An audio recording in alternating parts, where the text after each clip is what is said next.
Welcome to Feel Good From Within. I'm Yvette Le Blowitz, your host. Today's guest is Dr. Rebecca Ray, clinical psychologist, best-selling author and speaker. In this podcast episode, Difficult People, Dr. Rebecca Ray shares how to recognize and understand difficult people. Dr. Rebecca Ray also shares tips on how to deal with difficult people. I hope you enjoy being part of our show and that this podcast episode allows you to learn, develop, and grow.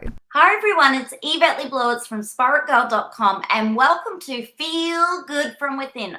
I'm super excited to be here with you today and with our very special guest, Dr. Rebecca Ray. Today we'll be speaking to Dr. Rebecca Ray about her brand new book, Difficult People. Dr. Rebecca Ray, how are you today? I'm so well. Thanks for having me, Yvette. A big fan, as you know, of your books. You've written so many books now. Before we dive into your brand new book, Difficult People, are you happy to tell our audience a little bit about yourself? I'm a clinical psychologist and have been for about 20 years. As a result of burnout that got quite severe, I unfortunately had to walk away from clinical practice and completely redefine my career and work in the world. I decided to somehow try to package the wisdom and knowledge and skills that I've developed over that time in my career and offer them to a much larger audience via the internet. Now, I don't love the internet. And at the time when I was burnt out, I didn't even have a Facebook profile. So this was like a huge thing for me. And I just thought, well, I'll try it and see. And as a result of doing that, I've now landed in a place where somehow I've become a best-selling author. Difficult People is my 6th book. I'm a keynote speaker. I sell courses online and do mentoring. And I essentially spend my days trying to translate psychological concepts into easy to understand form so that people can benefit on a daily basis from these really powerful strategies. I love how your psychology work, when you relay it, I can actually get it, and you simplify it in such a way that we don't need a degree in psychology to implement it into our own life. Difficult People. What inspired you to write this book? 2 things. After I wrote Setting Boundaries, which we spoke about back in 2021, that was released. So Setting Boundaries came out. It was received really beautifully by my audience and strangers that had never heard of me. I had all these DMs of people saying, thank you so much for writing this book. But I kept on getting the same question. And the question went something like this. People would come up to me and they would say, I really love the book. I feel like I'm confident with my boundaries and I feel like they work most of the time, but they're just not working with this one person. What do I do about this one person? And I was like, do I really want to write a book about that one person? Because that one person is hard. And I had a conversation with my publisher about it and she said, can you write a book on narcissism? And I said, absolutely not. No, I'm not doing that. I'm not available for that. There are books out there about personality disorders, and I don't want to be an author of a book about personality disorders. I'm just not writing it. And she said, yeah, okay, I get that. But can you please just write a book that addresses these people in our lives that are so subtle in their behavior and yet so damaging in their behavior that they end up controlling our lives? And my response was basically, do I have to? Because, I don't like writing and my brain is super lazy. Yes, I happen to be the author of 6 books and I don't like writing. I like the outcome. And, it's a bit of an exaggeration to say I don't like writing. I like writing when it's easy, but it's rarely easy. It's basically just because my brain is so lazy. We agreed that this book was necessary. Publisher and I, and based on all the questions, I don't like not having somewhere for my audience to go when they're struggling with something that is so common to so many of them. So I was kind of in a position where I was like, fine, I'll write the book. And it turned out to be just as hard as what I thought it was going to be. It nearly bloody killed me. It took a lot of my brain power. We're still very close to the release. So I haven't heard from too many people who have read the book yet. We're only a couple of weeks in, but I hope I've done the job I wanted to do, which is to give people a safe place to go in their pages of this book, to be able to not only understand why difficult people do what they do, but also how to manage them so that they stop feeling like they're being controlled by this person. You did a fabulous job with the book, Difficult People, and I listened to it via Audible. Yeah, And you did the audio recording yourself, which I did. I loved. Because Thank you just you. have the best voice, and it's like I was listening to your book while I was going for my morning walks. Yeah, So that was amazing. It was just like thank you're you. having a conversation with us, the listener. And one of the things I found fascinating was that our childhood attachment styles, or the environment we grow up in, really Yeah. shapes who we become as an adult, and that can make us become a difficult person. It's not a guarantee. Like, not everyone who has a crappy childhood turns out to be a difficult person, a card-carrying difficult person. But it's much more likely than the general population that this person has had something go on in their childhood. So the most common things that we see that create the behaviors in difficult people that are so difficult to receive or challenging to receive, that's a lot of difficult, is that they're either the victim, I guess, the childhood victim of incompetent parenting, parents who just don't parent well, or they sustain some form of trauma in childhood, or they go on to become an adult and they sustain a significant trauma in adulthood that changes their personality. So, for example, I used to do a lot of work with police and military personnel when I was in clinical practice, and their partners would often describe them as being one person before they went into that line of work, or before they were deployed, or before they graduated from the police academy, and another person by the time they got to see me. It came across in the book, if someone's very Yeah, narcissistic, that yeah. actually, even though they're coming across like that, they can be doing that in form of insecurity. Yeah, absolutely. Most narcissists are actually deeply insecure. I mean, there are narcissists who kind of verge on psychopathic. That's not covered in the book because psychopaths are more likely up the dangerous end of the continuum. So, in the book that I delineated on a spectrum of interpersonal safety, or a continuum of interpersonal safety, that people are either comfortable or so comfortable for you that they're healing, or people are just generally kind of neutral, and then people are difficult, or they become so difficult as to be dangerous.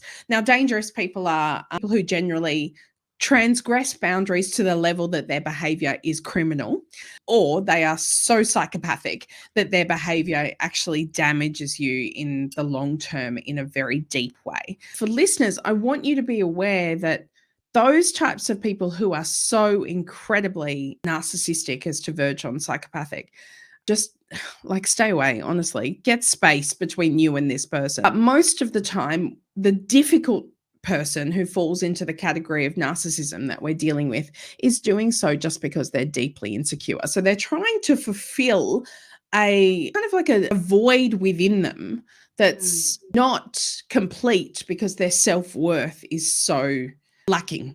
And so they try to gain advantage and step on other people to rise themselves above in a way to make themselves feel better. That was really interesting. So the person who maybe at work is boasting about how good they are, maybe bagging out someone who's not that good to make them look Yeah. better. What's going on underneath is they can feel insecure, and then they're doing this Yeah. to make them feel better. That's right. Most of the time, difficult people, their behavior has very little to do with us.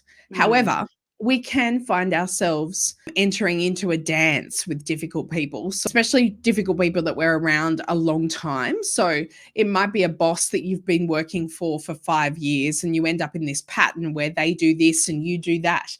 Or it's your mother or your father who, whenever you see them, you fall into this pattern where they do this and you do that, and around the cycle goes.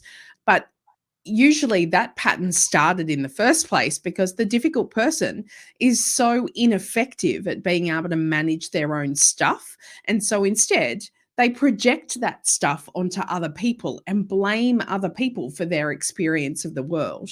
And you talked about people pleasing. I could Mm. resonate with this. Example, like, what would you like for dinner? I will have whatever you want. Yeah. Whatever you want is fine, but what do you want? No, whatever you want. And you talked about this where we can even go along with other people, even the difficult people, but other people just to please them. Is That's that right. quite common, people pleasing? Yeah, it is. It's a common way of managing a difficult person. But when it pleasing gets to the extreme, then the people pleaser themselves can actually be difficult to deal with. I know someone who is so incredibly committed to her ways of people pleasing that I actually don't know what she likes. I don't know what is important to her because she never speaks up for herself, and she has pretty much lost her identity in her partner because she's just morphed into a chameleon in terms of what he wants her to be. So I don't know what she stands for as a person because she doesn't have her own identity. She has just people pleased her way through this relationship and through life in general, so that if I was to sit down and say, hey, what's important to you? And what makes you you? I'm not sure that she would be able to answer me. And when we're around people like that, we can end up feeling like we're taking advantage of them. We can end up feeling like we don't know where we stand. And that's all because we can't rely on the people pleaser to set boundaries for themselves and to be able to speak up for their own needs. People pleasing also happens very often as a coping strategy. So it doesn't necessarily mean that you're a difficult person. It's more that when you're interacting with a difficult person, you can lapse into what we call fawning, which means that you basically turn yourself inside out and upside down to appease the difficult person so that you don't make life harder for yourself. The problem is that the more you do this with a difficult person, the more the difficult person just gets away with their shit. They just get to continue the cycle. They get to continue controlling you because you essentially just back down. Now, there is a time and a place for not escalating the situation and saving your energy. But at some point with difficult people, you must set boundaries. Otherwise, they will just continue controlling you. It's pretty juicy, your book. I think you're right. The book is meaty because difficult people are everywhere. And also, I think we struggle to put language to it. So I think when we do talk about difficult people, we're just often complaining, but we don't really know what we're complaining about because they just make us feel ick. And so that's why the book is as thorough as what it is, because I want to give people a language to be able to understand what's happening to them when they're around this person.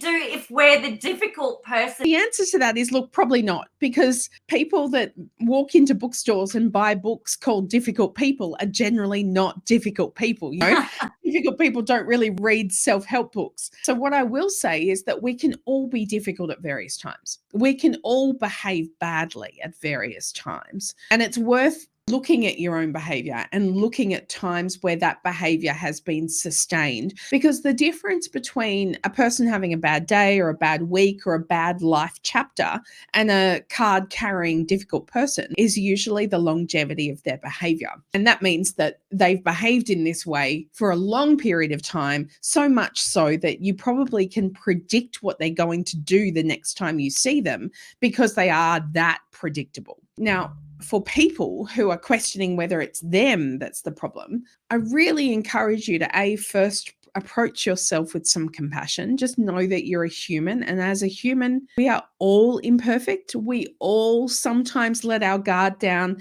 and show up as our less than best selves. And that can depend on whether or not you're stressed out at work, or you just had a fight with your spouse, or your kids screamed at you when you dropped them off at school this morning. All these things can play into our stress levels on a daily basis, which means we're then not performing at our best.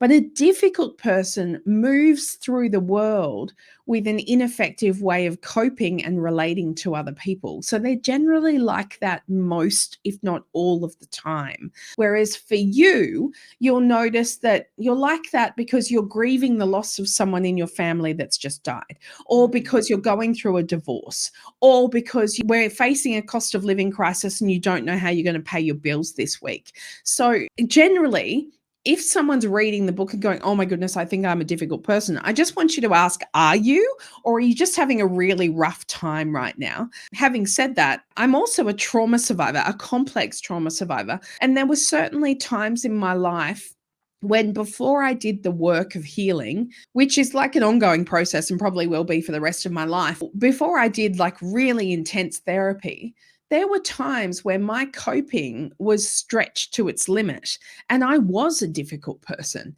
And I think it's really important to recognize that I was a difficult person for that chapter, but not a difficult person for the rest of my life. Because what separates me out from the people that I describe in my book is that I have the willingness and insight to look at my behavior and to change it when it's hurting other people.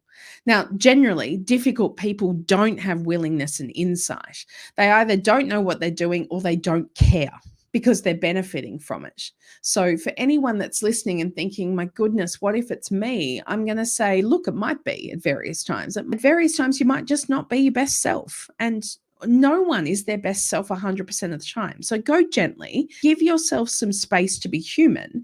And if you think you really have been behaving in ways that don't fit who you want to be, and that behavior has continued over time, then perhaps it's time to go see a therapist and work through that stuff with your therapist. One of the things I've got to ask, if there's a difficult person at work, we know that when it comes to colleagues, there's a tendency, because they're on the same playing field, that people do talk about other colleagues if they're difficult. But does that just make things worse? It depends on the intention. I mean, I think sometimes, especially if you're collectively working for a difficult boss and you all feel like that, sometimes it can be a bonding experience to kind of sit around and lament how difficult this person is, kind of brings you closer to each other. And sometimes that can be the source of getting support, especially if you're about to set a boundary with your boss. So let's say you're about to say, no, I'm no longer working until 7 o'clock on a Friday night. Instead, I'm going home at 5 p.m., which is the time that I'm actually paid to. It can actually be helpful to talk and practice that with your colleagues first so that they're supporting you. But if you're just generally gossiping and just whinging about it without actually planning to do anything productive, like set boundaries, then it can simply just continue the toxicity in the organizational culture, which is not necessarily helpful. And it just pushes you more into a victim mentality rather than empowering you to actually take control of the situation. Now, when we're talking about bosses or parents or best friends that happen to turn difficult, anyone that you can't necessarily get away from or just remove out of your life immediately, or you're not willing to remove them from your life, it's really worth thinking about what strategies you can put in place to protect yourself. So, like I said earlier, we're facing a cost of living crisis. It's not as simple as to just go get another job, right? It's not that simple anymore. We don't all have that privilege to just simply go and find another job with better people. Some people are raised by difficult parents, but for whatever reason, they don't want to cut them off. And so we're forced to keep these people in our lives. So my first suggestion is to allow yourself permission to change the way you actually interact with them. So instead of having a face-to-face meeting, you might grade that. Instead, the face-to-face meeting might be FaceTime. If you don't want to do FaceTime, it might be a phone call. If you don't want to do a phone call, it might be an email or a text message or a card sent on Father's Day or whatever it is, just so that you're still protected while you have to interact with this person and while you're making other plans. Now, the other plans might be to get a different job or might be to, move away from where your parents live so that you don't have to see them so often. But the other thing is to also never underestimate just how healing having people around you that are good for your mental health is. One of the things that we often do with difficult people is we allow them like 95% of the space in our heads, and we ruminate and we overthink and we get swallowed up by this self-doubt. And I really encourage you to, yes, acknowledge the difficult person and the fact that they're causing you emotional harm, because that acknowledgement then helps you think, well, what am I going to do about this? And then secondly, try to turn your energy towards those people that are good for you, because it's those people that are also going to support you and empower you to take back your sense of control and decide that as an adult, you're allowed to refuse access to you if someone is harmful. Because at the end of the day, if this difficult person is not going to change, and here's a spoiler for you, the entire book points to the fact that it's very unlikely they will change. So if you can't find a way to be around them and be okay, then your only other option is to cut off their access to you. And as you do that, I want you to remember that as an adult, you have permission to do that. You have permission to close off access to you for other adults who are harmful. And in your book, you have so many exercises, things to support us as the reader, audio listener. Now, Dr. Rebecca Ray, I'm conscious of our time, but before we say goodbye, I always love to ask you how you're taking care of yourself. Are you still going to the park, walking the dogs? What does self-care look like for you right at this moment? Right at this moment, it's very interesting because I think I'm the kindest to myself than I have ever been in my entire life. I've come out of an incredibly busy 18 months that was writing this book, as well as doing some other stuff for Audible and creating a whole heap of new products for my website, and also continuing to be a wife and raising a child and having my profile in the media grow and grow and grow, which means that there's a lot of extroverted energy that I've been doing over this time. There's a lot of output. And so I really spend time making sure that output is translated to input. So audiobooks, just like you, audiobooks are one of my favorite things to do to be able to down-regulate my nervous system. And also, I've taken a very strong liking to, there's a local cafe that makes this amazing spiced chicken broth. And so there's all these veggies through this soup, and I probably eat that 3 times a week. I swear I spend so much money on eating out. I shouldn't, but it's just so amazing. So I've been focusing on really hearty food. The primary way of taking care of myself right now is stopping and going, what's going to help my nervous system calm down right now, and prioritizing that. Yes, because you are on TV and doing all of this media. You're always doing things in the media, sharing your wisdom to help others. You're always giving, giving, giving. But I love that message. You've got to actually look after yourself whilst you're doing all of this. Now, what is your hope for your newfound book readers or Audible audio listeners? I hope that people, if they read this book, walk away from reading it and feel like they can take control back into their own hands. I hope they feel empowered to be able to put this person in their place. And I don't mean that verbally. I don't mean that they need to go, you're making my life hell and I'm never going to see you again.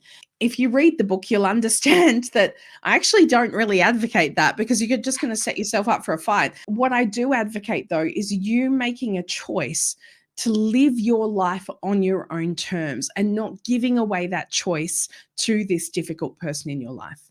I think this is the book I always wanted, because there's always that one person in my life who is difficult, and I really have never known how to manage them or cope when I'm with them or around them. So your book gave me the tools that I can now implement into my own life.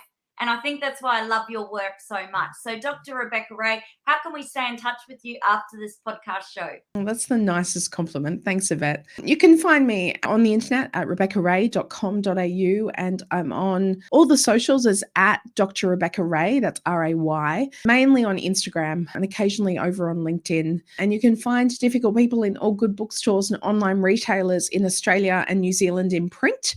And it's everywhere in the world in Kindle format and audio format as well. Thank you, Dr. Rebecca Ray, for your precious time. I'm super grateful. And thank you for always helping our beautiful audience become better and feel better from within. Thank you. Bye. Thanks, Yvette. Bye. Thanks for listening into Feel Good From Within with Yvette Le Blowitz, Spirit Girl Podcast. I hope you found this conversation of interest and of benefit to you. In support, I would love to hear what you thought of this show. Leave a review on whatever podcast app you're listening to this through, or leave a comment on the YouTube video too. Subscribe to feelgoodfromwithin.com or spiritgirl.com.au, spiritgirl.com or yvetteleblowitz.com. And be sure to share this show with your family, friends, and community. And to follow Spirit Girl, Feel Good From Within, or Yvette Le Blowitz on any social media app. And together, let's feel good from within.